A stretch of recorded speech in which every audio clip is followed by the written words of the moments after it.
After the New York Times reported that two flags associated with the January 6th insurrection had flown at the homes of Supreme Court Justice Samuel Alito, the justice defended himself last month in a letter by putting the blame squarely on his wife, Marta-Ann Alito. I was not familiar with the Appeal to Heaven flag when my wife flew it. I was not aware of any connection between the historic flag and the Stop the Steal movement, and neither was my wife. She did not fly it to associate herself with that or any other group. But audio of Marta-Ann Alito, released this week by undercover progressive activist Lauren Windsor, paints a decidedly different picture of Mrs. Alito's flag collection and why she flew them. You know what I want? I want a Sacred Heart of Jesus flag because I have to look across the lagoon at the Pride flag for the next month. Exactly. And he's like, oh, please don't put up a flag. I said, I won't do it because I'm deferring to you. But when you are free of this nonsense, I'm putting it up and I'm going to send them a message every day. Maybe every week I'll be changing the flags. There'll be all kinds. I made a flag in my head. This is how I satisfy myself. I made a flag. It's white and it's yellow and orange flames around it. And in the middle is the word vergogna. Vergogna in Italian means shame. Joining me now is Emily Baden, the former neighbor of Supreme Court Justice Samuel Alito. Emily, thank you very much for joining us tonight. I'm really eager to hear your reaction to this audio that was released. And we played that specific clip there because it really sounds like Mrs. Alito is intentional when she flies these flags and that there is absolutely a political point of view she is trying to communicate. What did you make of that audio? Absolutely. Well, first of all, thank you so much for having me tonight. It's a pleasure to be here. And to hear her talk about the flags in that way just solidifies what we all know is that they're meant to display a particular message. She mentions the being upset by the Pride flag and wanting to fly a Sacred Heart of Jesus flag. Well, that flag specifically means anti-LGBTQ, anti-Pride. So it's very clear what she's doing with the flag. And that just proves us all right that in his statement, he's lying, where he says, well, we didn't have any reasoning behind it. We don't know what it means, et cetera. Yeah, well, that she wasn't trying to be part of a movement or group. I mean, I think that's definitely questionable given the fact that she's absolutely flying these flags in response to certain groups.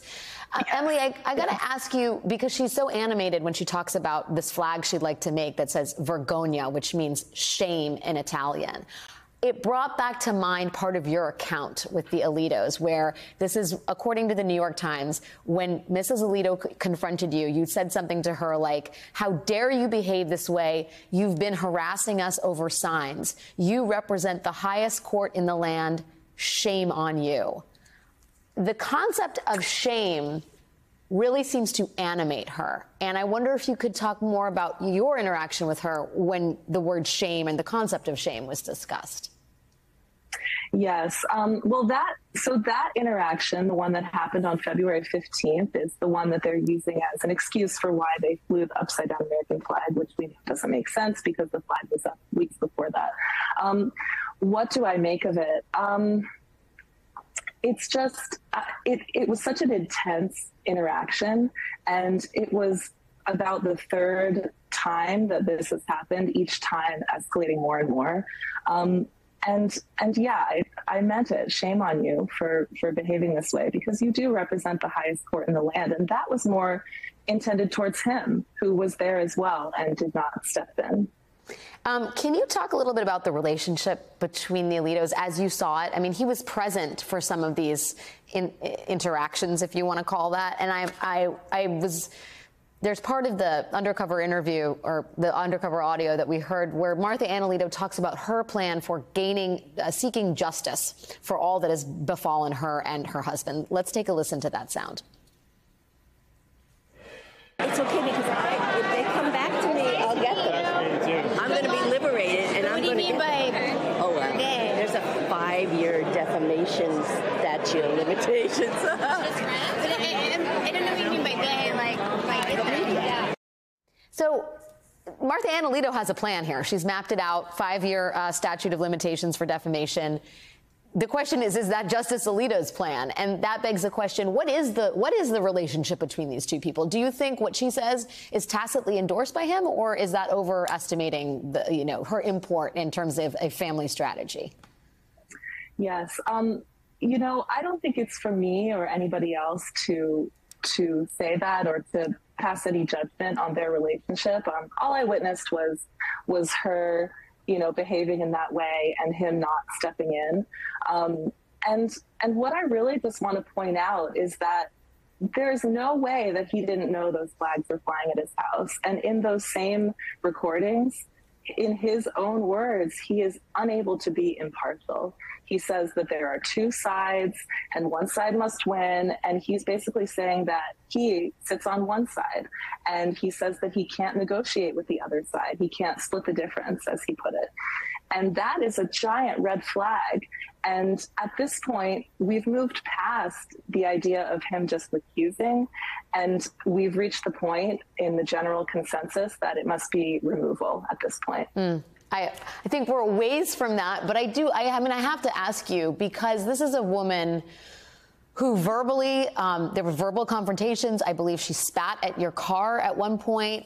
There's a point in this audio where she says, look at me, I'm German from Germany. My heritage is German. You come after me, I'm going to give it back to you.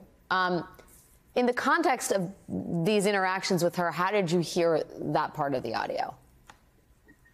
I think, as most people who heard it, it was absolutely chilling and terrifying that people in such a high position of power are saying such threatening and scary things. Now, I can't presume to know what she meant by that, but I think a lot of people are assuming kind of the same things, and none of it is good.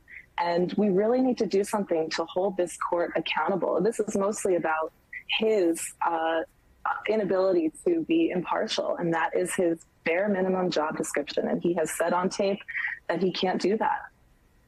Emily Baden, at the center of a national controversy. I really appreciate you taking the time to join us tonight. Thank you. Thank you so much. Thank you.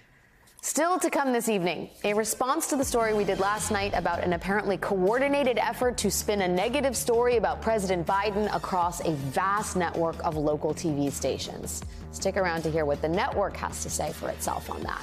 Plus, former Obama advisor Dan Pfeiffer has thoughts on how to take on Republicans like House Speaker Mike Johnson when they try to rewrite reality. That's next.